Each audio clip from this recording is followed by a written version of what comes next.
بلوچستان کې په دوه جلا جلا نښتو کې 22 پاکستانی پوځیان وژل شوي دي.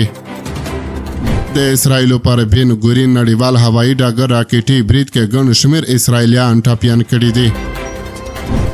او وروستی خبر ده چې جیو نیوز وایي چې د پاکستان هوایي ځواک پر توغندیو سامبال هندي الوتکې په شا تمبولې دي. سلامونه ستړي مشئ، وخت مو په خیر، پام وکړئ د ایران ټي وي یوټیوب چینل څخه د نن ورځې 3 تازه او مهمو خبرونو ته. بلوچستان کې په دوه جلا جلا نښتو کې 22 پاکستانی پوځیان وژل شوي دي.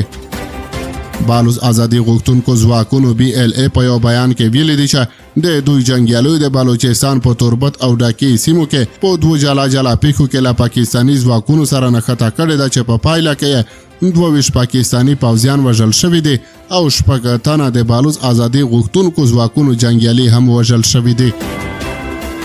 د بیان له مخې بالوز ازادي غوښتونکو جنګیالو د توربت په ډانګي سیمه کې پر پاکستانی پوځیانو برید کړی چې په پایله کې 14 پاکستانی پوځیان وژل شوي او 3 تنه د بالوز ازادي غوښتونکو ځواکونو جنګیالي هم وژل شوي دي.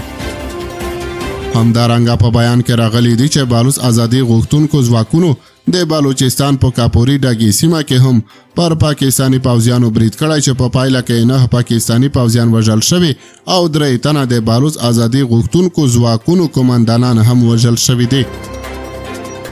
او په بل خبر کې اوري چې د اسرایلو پر بن ګورین نړیوال هوایي ډګر راکټي برید کې ګڼ شمېر اسرایلیان ټپیان شوي دي.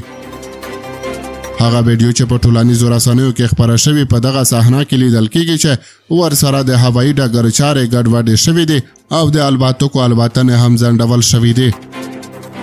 د یمن حوثیانو ډلې د برید مسؤلیت پر غاړه اخیستی او د اسرایلو دفاع وزیر د غچ اخیستنې ترڅنګ ویلي چې دغه راکټ د دوی دفاعي سیستم تیر ایستلی دي او د نه پیژندلو له وجې توانېدلی چې پر هوایي ډګر پرېوځي.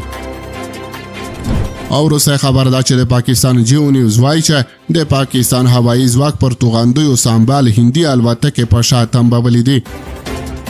پاکستاني رسنۍ جیو نیوز د خپلو سرچینو له قوله راپور ورکړی چې د پاکستان هوایي ځواک د اپریل په 29 او 30 نیټه د هندي هوایي ځواک هغه 4 رافایل الوتکې چې په توغندیو سامبال وې په شا تمبولې دي.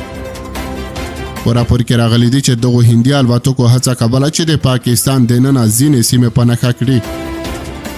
په راپور کې ادعا شوې ده چې د پاکستان هوایي ځواک د هندي الوتکو د څار سیستم له منځه یوړ او له همدې کبله بیرته شاته تګ ته اړې شوې.